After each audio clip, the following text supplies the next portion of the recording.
500 ਦਾ 1000 ਦਾ 5000 ਦਾ ਜਿਸਲੇ ਆਇਆ ਹੈ ਉਹ ਜੇਬ ਵਿੱਚ ਪਾ ਲਿਆ ਜੇਬ ਵਿੱਚ ਪਾ ਲਿਆ ਦੂਜੇ ਫਿਰ ਜਿਹੜਾ ਅੱਖਾਂ ਦੇ ਵਿੱਚ ਅੱਖਾਂ ਨਾ ਪਾਈਏ ਜੀ ਉਹਨਾਂ ਚ ਚੱਸ ਨਹੀਂ ਆਉਂਦੀ ਨਹੀਂ ਆਉਂਦੀ ਸਵਾਦ ਹੀ ਨਹੀਂ ਆਉਂਦਾ। ਮੇਰੇ ਖਿਆਲ ਦੇ ਮੁਤਾਬਕ ਇਸ ਵਕਤ ਬਿਹਤਰੀਨ ਕਲਾਮ ਪੜ੍ਹ ਰਹੇ ਨੇ ਪੇਸ਼ਾਵਰ ਚੰਗਾ ਰਹਿੰਦਾ ਹੈ ਜਾਂ ਸ਼ੌਕੀਆ ਪੜ੍ਹਨ ਵਾਲਾ ਚੰਗਾ ਰਹਿੰਦਾ ਹੈ? ਸ਼ੌਕੀਆ ਜਿਹੜਾ ਪੜਦਾ ਉਹ ਚੰਗਾ ਰਹੇ। ਕਿਸ ਤਰ੍ਹਾਂ ਮਾਰ ਖਾਧੀ ਹੋਵੇ ਤੇ ਫੇਰ ਹੀ ਪਤਾ ਲੱਗਦਾ ਤਾਂ ਜਿਹੜੇ ਇੱਥੋਂ ਉੱਠ ਕੇ ਤੇ ਇੱਧਰ ਹੋ ਜਾਂਦੇ ਨੇ ਉਹਨਾਂ ਨੂੰ ਤਾਂ ਪਤਾ ਹੀ ਕੋਈ ਉਹ ਨਹੀਂ। ਕੀ ਦਾਇਮੰਦ ਹੈ ਜਿਹਨੇ ਕੁਛ ਨਹੀਂ ਖਾਧੀ ਉਸਤਾਦ ਕੋਲੋਂ ਉਹਨੇ ਵਿੱਚ ਮੈਦਾਨ ਲਲਕਾਰ ਨਾ ਕਰੀ ਰੇਜ਼ਗਾਰੀ ਲੈ ਕੇ ਆਇਆ ਹੈ ਅਸੀਂ ਤੇ ਗੀੜੀ ਕੋਈ ਨਹੀਂ ਉਹ ਪਤਾ ਨਹੀਂ ਲੱਖ ਕਿ 80000 ਜਾਂ 70000 ਬਿਕਰੀ ਦਾ ਟੀਕਾ ਤੇ ਨਹੀਂ ਲਾ ਗਿਆ ਸਾਨੂੰ। ਬਿਸਮਿਲ੍ਲਾਹਿਰ ਰਹਿਮਾਨਿਰ ਰਹੀਮ।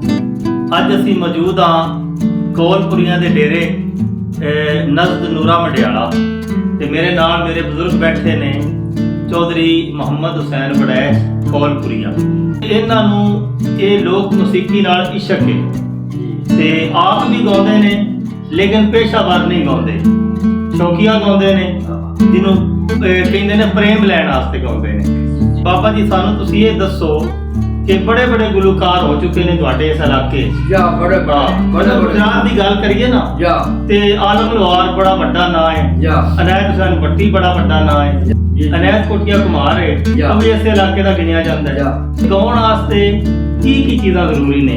ਇਹ ਆ ਜਿਹੜੇ ਗਾਉਣੇ ਵਾਲੇ ਨੇ ਜੀ ਇਹ ਸਰਕਾਰ ਗਾਉਂਦੇ ਨੇ ਉਹ ਕੋਈ ਸਾਜਾਂ ਨੂੰ ਬਾਹਰ ਨਿਕਲ ਜਾਂਦਾ ਕੋਈ ਵਿੱਚ ਵੜ ਜਾਂਦਾ ਸਾਰੇ ਲੀਆਂ ਕੋ ਵੜ ਨਹੀਂ ਹੁੰਦਾ ਵਿੱਚ। ਅੱਛਾ ਸਾਜਾਂ ਦੇ ਵਿੱਚ ਵੜ ਨਹੀਂ ਹੁੰਦਾ ਸਹੀ ਕੋਈ ਨਿਕਲ ਜਾਂਦਾ ਬਾਹਰ ਨਿਕਲ ਜਾਂਦੇ ਨੇ ਪਤਾਰ ਹੋ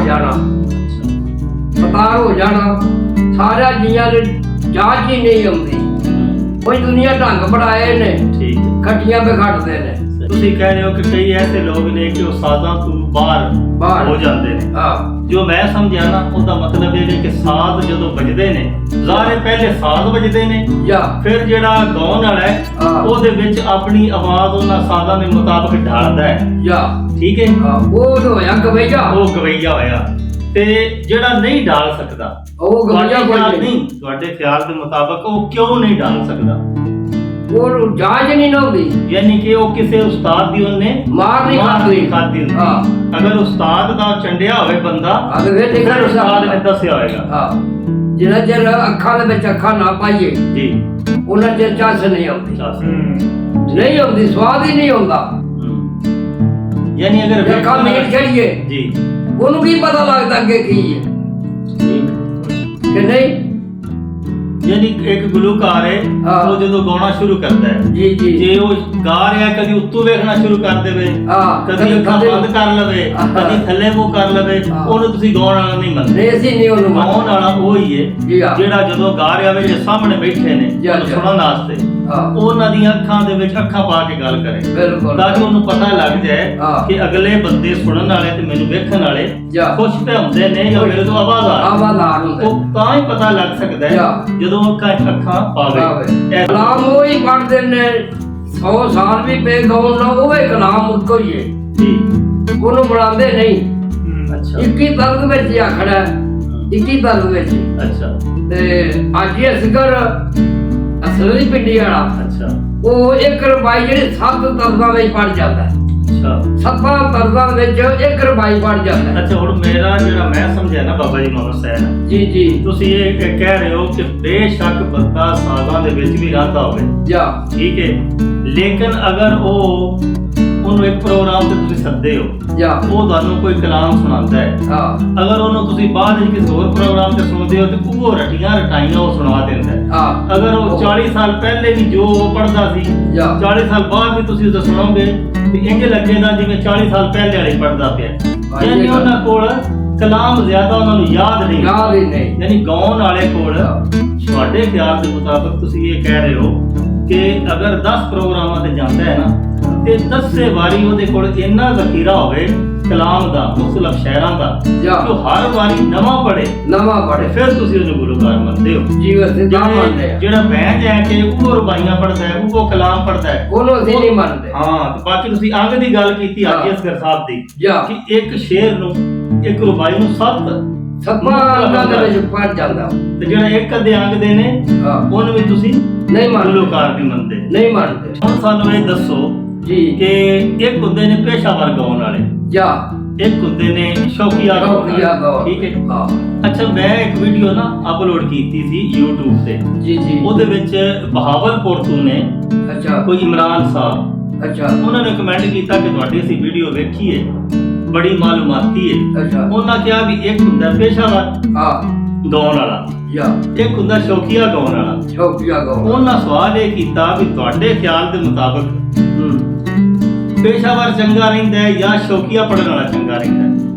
ਸ਼ੌਕੀਆ ਜਿਹੜਾ ਪੜਦਾ ਉਹ ਚੰਗਾ ਨਹੀਂ, ਕਿਸ ਤਰ੍ਹਾਂ? ਉਹ ਲੈਂਦਾ ਜੂ ਕੱਖ ਨਹੀਂ, ਨਹੀਂ ਉਹ ਆਪਣੇ ਸ਼ੌਂਕ ਨਾਲ ਪੜਦਾ। ਨਹੀਂ ਬਾਬਾ ਜੀ, ਹਾਂ ਮਤਲਬ ਇਹ ਤੇ ਫਰਕ ਹੈ ਨਾ ਜਾਂ ਕਿ ਜਿਹੜਾ ਪੇਸ਼ਾਵਰ ਹੈ ਉਹ ਪੈਸੇ ਲੈਂਦਾ ਹੈ, ਪੈਸੇ ਲੈਂਦਾ ਸਾਈਆਂ ਲੈਂਦਾ ਹੈ, ਹਾਂ। ਗੱਡੀ ਦਾ ਕਿਰਾਏ ਤੇ ਬਹਾਨੇ ਬੜਾ ਕੁਝ ਕਰ ਲੈਂਦਾ ਹੈ, ਬੜਾ ਕੁਝ, ਠੀਕ ਹੈ। ਤੇ ਜਿਹੜਾ ਸ਼ੌਕੀਆ ਪੜਦਾ ਹੈ ਹਾਂ। ਉਹਨੇ ਤਾਂ ਸਾਰੇ ਸ਼ੌਕ ਦੇ ਤਹਿਤ ਪੜਨਾ ਹੈ। ਸ਼ੌਕ ਦੇ ਇਹ ਤਾਂ ਫਰਕ ਹੋ ਗਿਆ ਨਾ ਜੀ। ਉਹ ਅੰਦਰ ਫਾਇਦੇ 'ਚ ਕਿਹੜਾ ਰਹਿੰਦਾ ਹੈ? ਜ਼ਾਹਿਰੀ ਤੌਰ ਤੇ ਤਾਂ ਫਾਇਦੇ 'ਚ ਉਹ ਹੀ ਨਹੀਂ ਰਹਿੰਦਾ ਜਿਹੜਾ ਪੈਸੇ ਕਮਾਉਂਦਾ ਹੈ। ਨਹੀਂ ਕਿਵੇਂ? ਉਹ ਤੇ ਲਾਲਚ ਹੋ ਗਿਆ ਨਾ। ਅੱਛਾ ਜਿਹੜਾ ਸ਼ੌਂਕ ਨਾਲ ਪੜਨਾ ਉਹ ਹੋਰ ਗੱਲ ਹੈ, ਅੱਛਾ ਲਾਲਚ ਨਾਲ ਹੋਰ ਗੱਲ। ਇਹ ਜਿਹੜੇ ਜਾਂਦੇ ਨੇ ਨਾ ਪ੍ਰੋਗਰਾਮਾਂ ਦੇ, ਜੀ ਇਹ ਸ਼ਾਦੀਆਂ ਤੇ ਜਾਂਦੇ ਨੇ, ਪੈਸੇ ਲੈਂਦੇ ਨੇ, ਕਿ ਥੋੜੇ ਹੋ ਜਾਂਦੇ ਨੇ, ਕਿਤੇ ਬਾਹਲੇ ਹੋ ਜਾਂਦੇ ਨੇ, ਹਾਂ ਇਹਨਾਂ ਨੂੰ ਲਾਲਚ ਪੈ ਜਾਂਦਾ।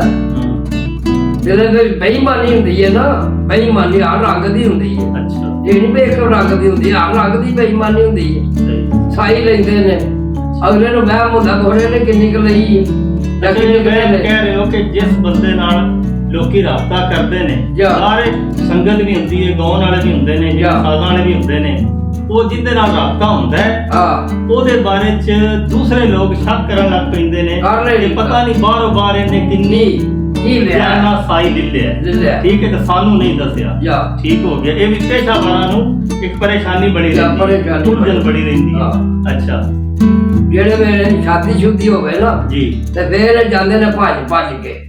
ਅੱਛਾ ਕੋਈ ਲੰਗਰ ਭੰਡਾਰਾ ਮੇਲਾ ਚੱਲਾ ਹੋਵੇ, ਉੱਥੇ ਆਖਣਾ ਸਾਡੀ ਤਬੀਅਤ ਨਹੀਂ ਠੀਕ, ਨਹੀਂ ਕੀ ਵਜ੍ਹਾ ਹੈ ਵੀ ਸ਼ਾਦੀਆਂ ਤੇ ਜਾਂ ਮਹਿੰਦੀ ਪ੍ਰੋਗਰਾਮ ਤੇ ਜ਼ਿਆਦਾ ਉੱਥੇ ਜਾਂਦੇ ਨੇ? ਲੱਭ ਜਾਂਦਾ ਨਾ ਇਹਨਾਂ ਨੂੰ ਕੋਈ। ਅੱਛਾ ਲੰਗਰ ਭੰਡਾਰਾ ਦੀ ਜਾਂ ਮੇਲਾ ਲੱਗਿਆ ਹੋਵੇ, ਉੱਥੋਂ ਕਿਸਮਤ ਨਾਲ ਹੀ ਲੱਭਦੇ ਨੇ।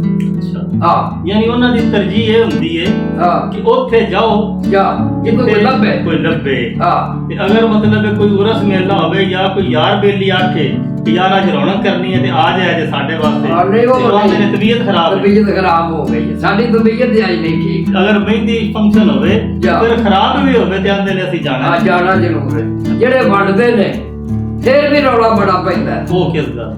ਉਹ ਇਸੇ ਗੱਲ ਤੋਂ ਭਗਵਾਨ ਇਹਨੇ ਛੁਪਾ ਲੈਣੇ, ਇਹਨੇ ਛੁਪਾ ਲੈਣੇ, ਐਵੇਂ ਰੌਲਾ ਹੋਰ ਕਾਹਦਾ ਰੌਲਾ। ਅੱਛਾ, ਜਾਂ ਯਾਨੀ ਜਿਸ ਵੇਲੇ ਤੁਸੀਂ ਪੇਸ਼ਾਵਰ ਹੁੰਦੇ ਹੋ ਨਾ, ਜੀ ਉਸ ਵੇਲੇ ਤੁਹਾਨੂੰ ਆਪਣੇ ਹੀ ਜਿਹੜੀ ਤੁਹਾਡੀ ਸੰਗਤ ਹੈ ਜਾਂ। ਉਹਦੇ ਤੇ ਇਤਬਾਰ ਨਹੀਂ ਹੁੰਦਾ ਨਾ ਕਿ ਪਤਾ ਨਹੀਂ ਉਹਨੇ ਪ੍ਰੋਗਰਾਮ ਦੇ ਦੌਰਾਨ ਹੀ ਕੋਈ ਵੱਡੇ ਨੋਟ ਦਬਾ ਲਏ ਨੇ। ਠੀਕ ਹੈ, ਇਹ ਗੱਲ ਹੈ ਨਾ। ਹਾਂ, ਇਹੀ ਗੱਲ। ਜਾਂ ਇਹ ਹੋ ਸਕਦਾ ਹੈ ਕਿ ਹਾਂ। ਮੇਜ਼ਬਾਨ ਨੇ ਉਹਨੂੰ ਅਲੱਗਾ ਕੋਈ ਪੈਸੇ ਦਿੱਤੇ ਸਨ, ਜਾਂ। ਉਹਨੇ ਉਹ ਵਿੱਚ ਨਹੀਂ ਰਲਾਏ ਜਿਹੜੇ ਸਾਨੂੰ ਇਹ ਵੱਡੀਆਂ ਭੰਡੀਆਂ ਪੈਂਦੀਆਂ ਜੇ ਨਾ ਭਾ ਅੱਛਾ। ਵੇਖੀਆਂ ਨੇ ਨਾ, ਆਪਣੀਆਂ ਅੱਖਾਂ ਨਾਲ ਵੇਖੀਆਂ ਨੇ ਭੰਡੀਆਂ ਪੈਂਦੀਆਂ। ਹੂੰ। ਹਾਂ ਉਹ ਜਿਹੜੇ ਝੋਲਾ ਹੁੰਦਾ ਨਾ ਤੇ ਉਹਦੇ ਵਿੱਚ ਪਰਚੀਆਂ ਉਹਨਾਂ ਪਾਈਆਂ ਹੁੰਦੀਆਂ ਨੇ, ਲੱਖ ਦੀਆਂ ਪਾ ਲਓ, 80 ਕਰ ਲਓ। ਨਹੀਂ, ਇਹ ਉਹਨਾਂ ਨਹੀਂ ਪਤਾ। ਜੋੜਾ ਇਹ ਕਹਿ ਰਹੇ ਹੋ ਜਾਂ ਕਿ ਜਦੋਂ ਕਿਸੇ ਵੀ ਪ੍ਰੋਗਰਾਮ ਤੇ ਪ੍ਰੋਫੈਸ਼ਨਲ ਬੰਦਾ ਜਾਂਦਾ ਹੈ ਜਾਂ ਤੇ ਘਰੋਂ ਕੁਝ ਪਰਚੀਆਂ ਜਾਂ ਜਿਹਨੂੰ ਰੇਜ਼ਗਾਰੀ ਬਾਨ ਕਹਿੰਦੇ ਨੇ, ਹਾਂ, ਉਹ ਲੈ ਕੇ ਜਾਂਦਾ ਤਾਂ ਕਿ ਅਗਰ ਕਿਸੇ ਕੋਲ 5000 ਦਾ ਜਾਂ 1000 ਦਾ ਨੋਟ ਹੈ ਉੱਥੇ ਜਾਂ ਸੁਣਨ ਵਾਲਿਆਂ ਕੋਲੋਂ, ਤੇ ਹਾਂ। ਉਹਨਾਂ ਨੂੰ ਬਾਨ ਦੇਈਏ। ਜੀ ਜੀ। ਅੱਜ ਉਹਦੀ ਕੀ ਪਰੇਸ਼ਾਨੀ ਬਣਦੀ? ਉਹਦੀ ਫਿਰ ਸ਼ੱਕ ਹੀ ਇਹਨਾਂ ਨੂੰ ਰਹਿੰਦਾ ਨੇ ਕੋਹਰੇ ਕਿੰਨੇ ਸਾਲ। ਯਾਨੀ ਕਿ ਜਿਹੜਾ ਬੰਦਾ ਜੋੜੇ ਦੇ ਲੱਖ ਪੈਸੇ ਦੇ- ਲੈ ਕੇ ਆਉਂਦਾ ਹੈ, ਆ ਉਹਨੂੰ ਤਾਂ ਨਹੀਂ, ਪਤਾ ਹੁੰਦਾ ਨਾ। ਹਾਂ, ਜੋ ਮੈਂ ਸਮਝ ਰਿਹਾ ਨਾ ਜੀ, ਹਾਂ ਕਿ ਜਿਹੜਾ ਬੰਦਾ ਜੋੜੇ ਦੇ ਵਿੱਚ ਲੈ ਕੇ ਆਇਆ ਵੀ ਲੱਖ ਰੁਪਈਆ, ਫਰਜ਼ ਕਰੋ ਉਹਨੇ ਕਿਹਾ ਜੀ ਮੈਂ ਲੱਖ ਲਿਆਂਦਾ ਹੈ। ਜੀ ਜੀ ਇੱਕ ਮਿਸਾਲ ਹੈ, ਪ੍ਰੋਗਰਾਮ ਖਤਮ ਹੋਇਆ 2.5 ਲੱਖ ਰੁਪਈਆ ਹੋ ਗਿਆ।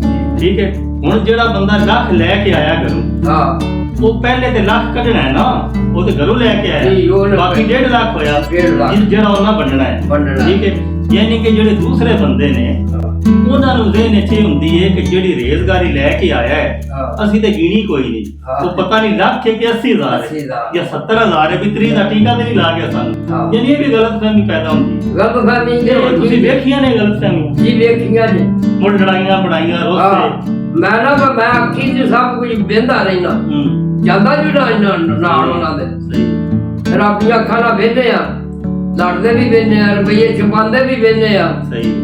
ਉਹ ਵੱਡਾ ਰੋਡ ਜਿਹੜਾ ਆਇਆ ਉਹ ਬੋਝੇ ਵਿੱਚ ਪਾ ਲਿਆ, ਦੂਜੇ ਉੱਥੇ ਦਾ ਜਿਹੜੇ 500 ਦਾ 1000 ਦਾ 5000 ਦਾ ਜਿਸਲੇ ਆਇਆ ਹੈ ਹਾਂ ਉਹ ਜੇਬ ਵਿੱਚ ਪਾ ਉਹ ਲਿਆ। ਜੇਬ ਵਿੱਚ ਪਾ ਲਿਆ ਕੁਝ ਉੱਥੇ ਪਿਆ। ਅੱਛਾ ਬਾਬਾ ਜੀ ਇਹ ਦੱਸੋ ਵੀ ਤੁਸੀਂ ਇੰਨੀ ਦੇਰ ਹੋ ਗਈ ਗਾਉਂਦੇ ਹੋ ਜੀ ਇਹਦੇ ਚ ਮਤਲਬ ਹੈ ਨਾ ਇਹ ਜ਼ਰਾ ਸਖਤ ਸਵਾਲ ਹੈ ਮੈਂ ਤੁਹਾਡੇ ਤੇ ਕਰਦਾ ਪਿਆ ਇਹਦਾ ਵੀ ਜਵਾਬ ਉਵੇਂ ਕੜਕ ਕੇ ਦੇਣਾ ਹੈ। ਅੱਛਾ ਤੁਹਾਨੂੰ ਵੀ ਇੰਨੀ ਦੇ 40 ਸਾਲ 50 ਤੇ ਹੋ ਹੀ ਗਏ ਨੇ ਅੱਜ ਜਿੰਨਾ ਵੀ ਹੋ ਗਿਆ ਲਿਖਿਆ ਉਹਦੇ ਵਿੱਚ ਸ਼ੁਰੂ ਹੋ ਬਿਲਕੁਲ ਗਿਆ। ਹੋਸ਼ ਸੰਭਾਲਿਆ ਹੈ ਹਾਂ ਤੁਸੀਂ ਅੱਜ ਤੱਕ ਕੋਈ ਪੈਸਾ ਲਿਆ ਹੈ ਗਾਉਣ ਦਾ ਸਹੀ ਦੱਸਿਆ ਹੈ। ਸਹੀ ਹਾਂ ਚੰਗੇ ਪਾਸੇ ਮੂੰਹ ਵੀ ਹੈ ਜੀ ਉਹ ਜਸਾ ਵੇਖਿਆ ਵੀ ਨਹੀਂ ਪੈਸਿਆਂ ਪੈਸਿਆਂ ਨੂੰ ਨਹੀਂ ਵੇਖਿਆ ਆਪਣੇ ਠਰਕ ਨਾਲ ਪੈਸਿਆਂ ਨੂੰ ਲੋਕਾਂ ਦੱਬ ਵੀ ਛੜਿਆ ਬੋਝੇ ਚ ਵੀ ਪਾਏ ਨੇ ਅੱਛਾ। ਕੱਢ ਕੇ ਬਾਹਰ ਛੱਡੇ ਅੱਛਾ ਨਹੀਂ ਬਾਬਾ ਜੀ ਉਹਦਾ ਇੱਕ ਦੋ ਵਜੂਹਾਤ ਹੋ ਸਕਦੀਆਂ ਨੇ ਹਾਂ ਇੱਕ ਵਜ੍ਹਾ ਇਹ ਵੀ ਹੋ ਸਕਦੀ ਹੈ ਕਿ ਤੁਹਾਨੂੰ ਪਹਿਲੇ ਹੀ ਅੱਲਾ ਇੰਨਾ ਕੋਈ ਦਿੱਤਾ ਹੋਵੇ ਕਿ ਤੁਹਾਨੂੰ ਲੋੜ ਹੀ ਕੋਈ ਨਾ ਹੋਵੇ ਇੱਕ ਇਹ ਹੋ ਸਕਦੀ ਹੈ ਦੂਸਰੀ ਵਜ੍ਹਾ ਇਹ ਹੋ ਸਕਦੀ ਹੈ ਕਿ ਤੁਸੀਂ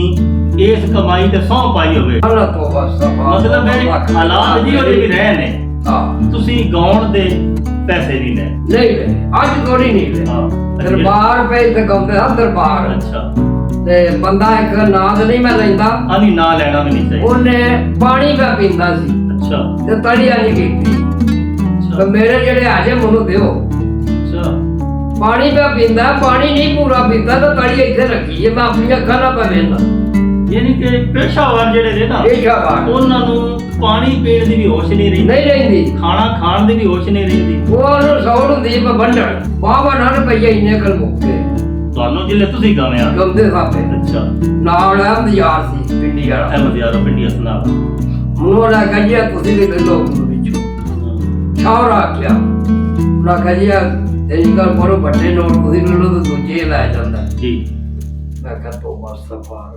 ਸਰਕਾਰ ਨਹੀਂ ਵੇਖਣੇ ਵੀ ਨਹੀਂ ਇਹਨਾਂ ਨੂੰ ਲੈ ਜਾਣ ਅੱਛਾ ਇਹ ਲੈ ਜਾਣ ਅਸਾਂ ਕੀ ਕਰਨਾ ਹੈ? ਅਸੀਂ ਤਾਂ ਆਪਣੇ ਠਰਕ ਪਿਆਰ ਨਾਲ ਆਏ ਆ ਵਾਹ ਤੁਹਾਡੇ ਕੋਲ ਤੇ ਠਰਕ ਪਿਆਰ ਨਾਲ ਸਾਰੀ ਉਮਰ ਗਵੇਂ ਨਹੀਂ ਆ ਲਾਲਚ ਨਹੀਂ ਕੀਤਾ ਦੂਰ ਹੈ ਕਿਤੇ ਪ੍ਰੋਗਰਾਮ ਤੇ ਤੁਸੀਂ ਕਿਹਾ ਗੱਡੀ ਦਾ ਕਿਰਾਇਆ ਵਗੈਰਾ ਮੰਗ ਲੈਂਦੇ ਹੋ ਕਿ ਭਈਆ ਮੈਨੂੰ ਲੈ ਜਾਓ ਗੱਡੀ ਮੇਰੇ ਵਾਸਤੇ ਗੱਲੋ ਜਾਂ ਗੱਡੀ ਵਾਸਤੇ 5000 ਦੇ ਦਿਓ ਤੇ ਮੈਂ ਆ ਜਾਣਾ ਜਾਂ ਤੁਸੀਂ ਆਪਣੇ ਸ਼ੌਕ ਨਾਲ ਪੱਲਿਓ ਲਾ ਕੇ ਟੁਰ ਜਾਂਦੇ ਹੋ ਨਹੀਂ ਜੀ ਪੱਲਿਓ ਲਾ ਕੇ ਅੱਜ ਤੱਕ ਐਸਾ ਨਹੀਂ ਹੋਇਆ ਐਸਾ ਨਹੀਂ ਕਿ ਤੁਸੀਂ ਕਿਰਾਇਆ ਲਿਆ ਨਾ ਨਾ ਉੱਥੇ ਮੇਰੇ ਯਾਰ ਸੀ ਇੱਕ ਦੋ ਨੇ ਆਖਿਆ ਜੀ ਕਿੱਥੇ ਜੀ ਦੇਵੇ ਬਟਾਲੇ ਇਹ ਆਜ਼ਾਦ ਕਸ਼ਮੀਰ ਨਹੀਂ ਹੈ ਤੇ ਆਜ਼ਾਦ ਕਸ਼ਮੀਰ ਬਟਾਲਾ ਆਜ਼ਾਦ ਕਸ਼ਮੀਰ ਅੱਛਾ ਉੱਥੇ ਮੈਂ ਸੰਗਤ ਸਾਰੀ ਨਾਲ ਲੈ ਗਿਆ ਪੱਲਿਓ ਕਿਰਾਇਆ ਦਿੱਤਾ ਸਾਰੀ ਸੰਗਤ ਦਾ ਦਿੱਤਾ ਸਿਰਗਟ ਵੀ ਲਾ ਕੇ ਦਿੱਤੇ ਚਾਹ ਵੀ ਰਾਜ ਪਿਆਈ ਪੱਲਿਓ ਦੇ ਕੇ ਅਸੀਂ ਜਾਂਦੇ ਰਹੇ ਆ ਸਹੀ ਲੈ ਨਹੀਂ ਗਏ ਤੇ ਕਿੰਨੇ ਕੁ ਸ਼ਾਗਿਰਦ ਨੇ ਬਾਬਾ ਜੀ ਜਿਹੜੇ ਤੁਹਾਡੇ ਕੋਲੋਂ ਮਤਲਬ ਸਿੱਖੇ ਨੇ ਸਿੱਖੇ ਕੀ ਨੇ ਕੋ ਦੋ ਚਾਰ ਹੀ ਸ਼ਾਗਿਰਦ ਨੇ ਜੀ ਜਿਹੜੇ ਸਿੱਖੇ ਨੇ ਸਾਡੇ ਕੋਲ ਅੱਛਾ ਸਾਡੇ ਕੋਲ ਬਾੜੇ ਆੜੇ ਰੁਪਈਏ ਉਹਨਾਂ ਵੀ ਨਹੀਂ ਲੈ ਸ਼ਾਗਿਰਦਾਂ ਮੇਰੇ ਅੱਛਾ ਰੁਪਈਏ ਨਹੀਂ ਜਿਹੜੇ ਤੁਹਾਡੇ ਕੋਲੋਂ ਸਿੱਖੇ ਨੇ ਉਹਨਾਂ ਨੇ ਨਾ ਗਾਉਣਾ ਨਹੀਂ ਸਿੱਖਿਆ ਉਹਨਾਂ ਦੀ ਇਹ ਵੀ ਤਰਬੀਅਤ ਤੁਸੀਂ ਹਾਂ, ਕੀਤੀ ਬਿਲਕੁਲ। ਹੈ ਕਿ ਲਾਲਚ ਲਾਲਚ ਨਹੀਂ ਨਹੀਂ। ਪੈਸੇ ਨਹੀਂ ਲੈਣੇ ਹਾਂ ਜਿਹੜੇ ਮੌਜੂਦਾ ਗਾਉਣ ਵਾਲੇ ਨੇ ਨਾ ਜੀ। ਪੁਰਾਣਿਆਂ ਨੂੰ ਛੱਡ ਦਿਓ ਜਿਹੜੇ ਫੌਤ ਹੋ ਗਏ ਨੇ ਤੁਸੀਂ 5 ਐਸੇ ਗੁਲੂਕਾਰਾਂ ਦੇ ਨਾਂ ਦੱਸ ਦਿਓ ਕਿ ਜਿਹੜੇ ਤੁਹਾਡੇ ਖਿਆਲ ਦੇ ਮੁਤਾਬਕ ਇਸ ਵਕਤ ਬਿਹਤਰੀਨ ਕਲਾਮ ਪੜ ਰਹੇ ਨੇ ਗਾਉਣ ਬਿਹਤਰੀਨ ਗਾ ਰਹੇ ਨੇ ਸਭ ਤੋਂ ਪਹਿਲੇ 5ਵੇਂ ਨੰਬਰ ਤੇ ਕਿਹਨੂੰ ਰੱਖਦੇ ਹੋ ਪੰਜਵੇਂ ਨੰਬਰ ਦੇ ਪਛਾਣ ਨੂੰ ਰੱਖਦੇ ਆ ਕਿਆ 5ਵੇਂ ਨੰਬਰ ਤੇ ਰੱਖਣ ਦੀ ਵਜ੍ਹਾ ਇਹ ਹੈ ਕਿ ਉਹ ਤੁਹਾਡਾ ਲੱਗਦਾ ਹੈ ਤੁਹਾਡੇ ਪਿੰਡ ਦਾ ਹੈ ਜਾਂ ਅੱਲਾ ਨੇ ਉਹਦੇ ਵਿੱਚ ਪਾਇਆ ਕੁਝ ਤਾਂ ਕਹਿ ਰਹੇ ਆ ਆਈਆਂ ਦਾ ਪਿਛਾ ਨਹੀਂ ਹੁੰਦਾ ਤੁਹਾਡੇ ਖਿਆਲ ਦੇ ਮੁਤਾਬਕ ਜਿਹੜੇ ਗਾਉਣ ਵਾਲਿਆਂ ਦੀ ਖੂਬੀਆਂ ਹੋਣੀਆਂ ਚਾਹੀਦੀਆਂ ਨੇ ਉਹ ਉਹਦੇ ਵਿੱਚ ਮੌਜੂਦ ਨੇ ਮੌਜੂਦ ਤੇ ਬਾਬਾ ਜੀ ਚੌਥੇ ਨੰਬਰ ਤੇ ਤੁਹਾਡੇ ਖਿਆਲ ਦੇ ਮੁਤਾਬਕ ਕੌਣ ਹੈ ਨਿੱਕੇ ਕੋਲਾ ਮੈਂ ਖਾਨ ਅੱਛਾ ਮੀਆਂ ਅਹਿਸਾਨ ਮੀਆਂ ਅਹਿਸਾਨ। ਅੱਛਾ ਇੱਕ ਤੇ ਜਦੋਂ ਗਜ਼ਲਾਂ ਦਾ ਉਹ ਵੱਖਰੀਆਂ ਦਾ ਜਿਹੜਾ ਦੇਸੀ ਕਲਾਮ ਹੈ ਨਾ ਜਿਹੜੇ ਉਹਨੇ ਆਖਣਾ ਨਾ ਉਹ ਚੰਗਾ ਆਂਦਾ ਤੇ ਬਣ ਕੇ ਆਂਦਾ ਨਹੀਂ ਭਈ ਧੱਕਾ ਹੀ ਲਾ ਦਿੰਦਾ ਨਹੀਂ ਮਤਲਬ ਹਵਾ ਦੇ ਘੋੜੇ ਤੇ ਵੀ ਨਹੀਂ ਚੜਦਾ ਨਾ ਨਾ ਨਾ ਸਾਰੇ ਚੀਜ਼ਾਂ ਦਾ ਖਿਆਲ ਰੱਖਦਾ ਹੈ ਖਿਆਲ ਰੱਖਦਾ ਤੇ ਬਾਬਾ ਜੀ ਤੀਸਰੇ ਨੰਬਰ ਤੇ ਤੀਸਰੇ ਨੰਬਰ ਤੇ ਜੀ ਅਸ਼ਰਫ ਸਲਾਰ ਗਾਉਂਦਾ ਸੀ ਨਾ ਜਿਹੜੇ ਵੇਲੇ ਹੁਣ ਉਹਨੇ ਛੱਡ ਦਿੱਤੇ ਆ ਹੈ ਜੇ ਜਿੰਦਾ ਜੀ ਛੱਡ ਦਿੱਤੇ ਆ ਉਹਨੇ ਪਰ ਗਾਉਂਦਾ ਚੰਗਾ ਸੀ ਅਸ਼ਰਫ ਚੀਮਾ ਅਸ਼ਰਫ ਜੀ ਸੰਦਾਰ ਵਾਲਾ ਵਾਲਾ ਜਾ। ਬੜਾ ਵੱਡਾ ਨਾਂ ਹੈ ਬੜਾ ਵੱਡਾ ਨਾਮ ਅੱਛਾ ਉਹ ਤੁਹਾਡੇ ਖਿਆਲ ਦੇ ਮੁਤਾਬਕ ਜਾ। ਤੀਸਰੇ ਨੰਬਰ ਤੇ ਉਹਨੂੰ ਰੱਖੋ ਉਹਨੂੰ ਰੱਖਿਆ। ਉਹਦਾ ਵੀ ਅੰਤਰਾ ਜਿਹੜਾ ਸੀ ਬਿਲਕੁਲ ਠੀਕ ਸੀ ਉਹਦੀ ਆਵਾਜ਼ ਮੈਂ ਜਿਆਦਾ ਉਤਾਰ ਚੜਾਓ ਆਪਣੇ ਲੁਹਾਰੇ ਨਾਲ ਵੀ ਗਾਉਂਦਾ ਰਿਹਾ ਨਾ ਹਾਂਜੀ ਹਾਜੀ ਲੋਹਾਰ ਨਹੀਂ ਸੀ ਆਲਮ ਆਲਮ ਲੋਹਾਰ ਉਹਨਾਂ ਨਾਲ ਗਾਉਂਦੇ ਨੇ ਉਹਦੇ ਨਾਲ ਵੀ ਗਾਉਂਦਾ ਰਿਹਾ ਨਾਥ ਕੋਟੀਆ ਦਾ ਜ਼ਿਕਰ ਸੀ ਕਿ ਅਨੈਸ ਕੋਟੀਏ ਦਾ ਸ਼ਗਿਰਦ ਹੈ ਯਾ ਜੋ ਜੀ ਬਾਬਾ ਜੀ ਕਹਿ ਰਹੇ ਨੇ ਕਿ ਇਹ ਅਸ਼ਰਫ ਚੀਮਾ ਸੰਧਾਰ ਵਾਲਾ ਜਾ। ਬੇਸ਼ੱਕ ਉਹਨਾਂ ਨੇ ਛੱਡ ਦਿੱਤਾ ਹਾਂ। ਹੈ ਲੇਕਿਨ ਕਿਉਂਕਿ ਅਸੀਂ ਗੱਲ ਕਰ ਰਹੇ ਸਾਂ ਕਿ ਮੌਜੂਦਾ ਤੇ ਅਸ਼ਰਫ ਸੰਧਾਰ ਵਾਲਾ ਅਸ਼ਰਫ ਚੀਮਾ ਸੰਧਾਰ ਵਾਲੇ ਜਾ ਬਾਬਾ ਜੀ ਦੇ ਖਿਆਲ ਦੇ ਮੁਤਾਬਕ ਤੀਸਰੇ ਨੰਬਰ ਤੇ ਤੇ ਬਾਬਾ ਜੀ ਦੂਸਰੇ ਨੰਬਰ ਤੇ ਕੀ ਦੱਸੋ ਦੂਸਰੇ ਨੰਬਰ ਤੇ ਜੀ ਰਾਣਾ ਬ੍ਰਾਹਮ ਬਾਸ ਜੀ ਬਹੁਤ ਅੱਛਾ ਪੜ੍ਹਦੇ ਨੇ ਉਹ ਤੇ ਸਾਈਂ ਅਬਾਸ ਸਾਈਂ ਬਾਸ ਰਾਣਾ ਦਾ ਨਾਮ ਤਹਿਸੀਲ ਵਜ਼ੀਰਾਬਾਦ ਯਾ ਮੇਰੇ ਖਿਆਲ ਹੈ ਕਲਾਮ ਵੀ ਉਹਨਾਂ ਨੂੰ ਕਾਫੀ ਆਉਂਦਾ ਹੈ ਕਾਫੀ ਆਵਾਜ਼ ਵੀ ਅੱਲਾਹ ਤਾਲਾ ਨੇ ਉਹਨਾਂ ਨੂੰ ਦਿੱਤੀ। ਮਤਲਬ ਅੱਛੀ ਦਿੱਤੀ ਹੈ ਹਾਂ ਤੇ ਬਾਕੀ ਜਿਹੜਾ ਮੌਸੀਕੀ ਦੇ ਲਵਾਜ਼ਮਾਤ ਨੇ ਠੀਕ ਹੈ ਤੇ ਉਹ ਵੀ ਸਾਰੇ ਮੇਰਾ ਖਿਆਲ ਪੂਰੇ ਕਰਦੇ ਨੇ ਪੂਰੇ ਕਰ ਅਸੀਂ ਉਹਨਾਂ ਨੂੰ ਦੂਸਰੇ ਨੰਬਰ ਤੇ ਰੱਖ ਜਾ ਲੋ ਬਾਬਾ ਜੀ ਹੁਣ ਗੱਲ ਆ ਗਈ ਕਿ ਮੌਜੂਦਾ ਦੌਰ ਦੇ ਵਿੱਚ ਸਭ ਤੋਂ ਅੱਛਾ ਪੜ੍ਹਨ ਵਾਲਾ ਹਾਜੀ ਅਸਗਰ ਹਸਨ ਦੀ ਪਿੰਡੀ ਜੀ ਜ਼ਿਲ੍ਹਾ ਗੁਜਰਾਤ ਹੈ ਯਾਨੀ ਗੋਂਦਲ ਸਾਹਿਬ ਗੋਂਦਰ ਸਾਹਿਬ ਉਹ ਹਰ ਰੰਗ ਵਿੱਚ ਗਾਉ ਸਕਦੇ ਨੇ ਜੀ ਹਰ ਰੰਗ ਵਿੱਚ ਅੱਛਾ ਤੇ ਸਾਰੀ ਉਮਰ ਲੱਗ ਗਈ ਉਹਨਾਂ ਨੂੰ ਜਾਚ ਗਾਉਣ ਦੀ ਠੀਕ ਹੈ ਉਹਨਾਂ ਨੂੰ ਪਾਵੇਂ ਰੱਖਦੇ ਵਿੱਚ ਉਹਨਾਂ ਨੂੰ ਜਾਚ ਹੈ ਉਹ ਇੱਕ ਸ਼ੇਰ ਜਿਹੜਾ 7 ਪਰਦਾ ਵਿੱਚ ਪੜ ਜਾਂਦੇ ਨੇ ਇੱਕੋ ਹੀ ਸ਼ੇਰ ਇੱਕ ਇੱਕੋ ਹੀ ਸ਼ੇਰ ਲਫ਼ਜ਼। 7 ਪਰਦਾ ਵਿੱਚ ਪੜ ਜਾਂਦੇ ਨੇ ਮੌਕੇ ਤੇ ਮੌਕਿਆਂ ਦੇ ਉੱਤੇ ਅੱਛਾ ਹਾਂ ਆਪਣਾ ਮਾਜਰ ਨਹੀਂ ਸ਼ੇਰਪੁਰ ਵਾਲੇ ਲਤੀਫ ਮਾਨ ਲਤੀਫ ਜੀ ਅੱਲਾਹ ਨੂੰ ਪਿਆਰੇ ਹੋ ਗਏ ਨੇ ਹਾਂਜੀ ਉਹਨਾਂ ਦਾ ਸ਼ਿਗਰਦ ਦਿਓ ਹਾਜੀ ਅਸਗਰ ਸਾਹਿਬ ਹਾਜੀ ਅਸਗਰ ਸਾਹਿਬ ਉਹਨਾਂ ਦਾ ਸ਼ਿਗਰਦ ਲਤੀਫ ਮਾਜਰ ਦਾ ਤੇ ਤੇ ਮਾਜਰ ਮੰਨਿਆ ਸੀ ਦੇਸਾਂ ਵਿੱਚ ਬੇਸ਼ੱਕ ਇਹਦੇ 'ਚ ਕੋਈ ਸ਼ੱਕ ਹਾਂ ਨਹੀਂ। ਉਸਤਾਦਾਂ ਦਾ ਉਸਤਾਦ ਜਾਂ ਉਸਤਾਦ ਦੀ ਮਾਰ ਖਾਧੀ ਹੋਵੇ ਤੇ ਫੇਰ ਹੀ ਪਤਾ ਲੱਗਦਾ ਤਾਂ ਜਿਹੜੇ ਇੱਥੋਂ ਉੱਠ ਕੇ ਤੇ ਇੱਧਰ ਹੋ ਜਾਂਦੇ ਨੇ ਉਹਨਾਂ ਨੂੰ ਤਾਂ ਪਤਾ ਹੀ ਕੋਈ ਉਹ ਨਹੀਂ ਕੀ ਦਾਇਮੰਦ ਹੈ ਹਾਂ। ਜਿਹਨੇ ਕੁਛ ਨਹੀਂ ਖਾਧੀ ਉਸਤਾਦ ਕੋਲੋਂ ਹਾਂ। ਉਹਨੇ ਵਿੱਚ ਮੈਦਾਨ ਲਲਕਾਰ ਨਾ ਕੇ ਵੀ ਬਾਬਾ ਜੀ ਦੇ ਖਿਆਲ ਦੇ ਮੁਤਾਬਕ ਇਹ ਬਾਬਾ ਜੀ ਦੀ ਰਾਏ ਵੇ ਜਿਹੜੇ ਮੌਜੂਦ ਨੇ ਗਾਉਣ ਵਾਲੇ ਉਹਨਾਂ ਦੇ ਵਿੱਚ ਮੁਹੰਮਦ ਬਸ਼ਾਰਤ ਬੜਾਇਸ਼ੀ ਨੇ ਜੀ ਬੜਾ ਜੀ ਨੂਰਾ ਮੰਡਿਆਲਾ 5ਵੇਂ ਨੰਬਰ ਤੇ ਜੀ ਜੀ ਤੇ ਚੌਥੇ ਨੰਬਰ ਤੇ ਮੀਆਂ ਇਹਸਾਨੁੱਲਾ ਨਿੱਕਾ ਕੋਟੀਆ ਦੇਖੇ ਕੋਟਾ ਠੀਕ ਹੈ ਜੀ ਹਾਂ ਤੇ ਤੀਸਰੇ ਨੰਬਰ ਤੇ ਅਸ਼ਰਫ ਸੰਧਾਰ ਅਸ਼ਰਫ ਚੀਮਾ ਜਾਂ ਸੰਧਾਰਾ ਵਾਲਾ ਸੁਧਾਰ ਵਾਲਾ ਤੇ ਦੂਸਰੇ ਨੰਬਰ ਤੇ ਸਾਈਂ ਅਬਾਸ ਘੁੰਮਣ ਜੀ। ਰਾਣਾ ਬਰਾਮ ਤੋਂ ਜੀ। ਜਿਹੜੇ ਨੇ ਤੇ ਪਹਿਲੇ ਨੰਬਰ ਤੇ ਬਾਬਾ ਜੀ ਦੇ ਖਿਆਲ ਦੇ ਮੁਤਾਬਕ ਹਾਜੀ ਮੁਹੰਮਦ ਅਸਗਰ ਗੋਂਦਲ ਗੋਂਦਰ ਜਿਹੜੇ ਕਿ ਤਿਆਰ ਸੱਤਾ ਵਾਲੇ ਨੇ ਪੰਜਾਬੀਆਂ ਤੋਂ ਤਲਕ ਕੇ ਜਾਂ। ਲਤੀਫ ਮਾਜਰ ਦੇ ਸ਼ਾਗਿਰਦ ਨੇ ਸ਼ਿਗਰਦ ਤੇ ਬਾਬਾ ਜੀ ਬਹੁਤ ਸ਼ੁਕਰੀਆ ਅੱਜ ਤੁਸੀਂ ਨੇ ਟਾਈਮ ਦਿੱਤਾ ਹੈ ਤੇ ਸਾਡੇ ਨਾਜ਼ਰੀਨ ਨੂੰ ਪਤਾ ਲੱਗਾ ਹੈ ਕਿ ਦੇਸੀ ਗਾਉਣ ਕੀ ਹੁੰਦਾ ਹੈ ਜੀ ਜੀ ਗਾਉਣ ਵਾਲਿਆਂ ਦੇ ਵਿੱਚ ਖੂਬੀਆਂ ਗਾਉਣ ਵਾਲਿਆਂ ਦੀਆਂ ਖੂਬੀਆਂ ਕਿਹੜੀਆਂ ਹੁੰਦੀਆਂ ਨੇ ਜੀ ਜੀ ਤੇ ਪੇਸ਼ਾਵਰ ਗਾਉਣ ਵਾਲੇ ਤੇ ਸ਼ੌਕੀਆ ਗਾਉਣ ਵਾਲੇ ਹਾਂ ਇਹਨਾਂ ਚੋਂ ਫਾਇਦੇ ਚ ਕਿਹੜਾ ਰਹਿੰਦਾ ਹੈ ਜੀ। ਤੇ ਪਰੇਸ਼ਾਨੀਆਂ ਕਿਹਨੂੰ ਵਾਲੀਆਂ ਬਣਦੀਆਂ ਨੇ ਇਹ ਤੁਸੀਂ ਵੰਡ ਕੀਤੀ ਹੈ ਜੀ। ਉਸ ਤੋਂ ਬਾਅਦ ਤੁਸੀਂ 5 ਬਿਹਤਰੀਨ ਗਾਉਣ ਵਾਲੇ ਜਿਹੜੇ ਨੇ ਜਲਾਲਪੁਰ ਜੱਟਾਂ ਗੁਜਰਾਤ ਦੀ ਇਹ ਜਿਹੜੀ ਸਾਈਡ ਹੈ ਠੀਕ ਹੈ ਇਹਦੇ ਦੱਸਿਆ ਬਹੁਤ ਸ਼ੁਕਰੀਆ ਨਾਜ਼ਰੀਨ ਇਹ ਸਨ ਬਾਬਾ ਜੀ ਮੁਹੰਮਦ ਹੁਸੈਨ ਬੜੈਚ ਕੌਲਪੁਰੀਆ ਤੇ ਜਿਨ੍ਹਾਂ ਨੇ ਤੁਹਾਨੂੰ ਬੜੀ ਹੀ ਅਹਿਮ ਗੱਲਾਂ ਦੱਸੀਆਂ ਦਿਲਚਸਪ ਗੱਲਾਂ ਦੱਸੀਆਂ ਕਿ ਬਾਬਾ ਜੀ ਦੀ ਰਾਏ ਇਹਦੇ ਨਾਲ ਕੋਈ ਬੰਦਾ ਇਖਤਲਾਫ ਕਰ ਸਕਦਾ ਹੈ ਜਾਂ। ਕਿਸੇ ਨੂੰ ਕੋਈ ਚੰਗਾ ਲੱਗਦਾ ਹੈ ਕਿਸੇ ਨੂੰ ਕੋਈ ਚੰਗਾ ਲੱਗਦਾ ਹੈ ਬਿਲਕੁਲ। ਠੀਕ ਹੈ ਇਹ ਕੋਈ ਹਰਫੇ ਆਖਰ ਨਹੀਂ ਹੈ ਨਾ, ਨਹੀਂ। ਉਹਨਾਂ ਦੀ ਆਪਣੀ ਰਾਏ ਵੇ ਨਾ ਉਹ ਫਤਵਾ ਦੇ ਰਹੇ ਨੇ ਠੀਕ ਹੈ ਉਹਨਾਂ ਦਾ ਆਪਣਾ ਦਿਲ ਕੀਤਾ ਜਾਂ। ਹੈ ਤੇ ਇਨਸ਼ਾਅੱਲਾ ਕਿਸੇ ਦਿਨ ਨਵੀਂ ਵੀਡੀਓ ਨਾਲ ਤੇ ਕਿਸੇ ਨਵੇਂ ਪੈਮਾਨ ਦੇ ਨਾਲ ਫਿਰ ਹਾਜ਼ਰ ਹੋਵਾਂਗੇ ਉਸ ਵਕਤ ਤੱਕ ਅੱਲਾ ਹਾਫਿਜ਼।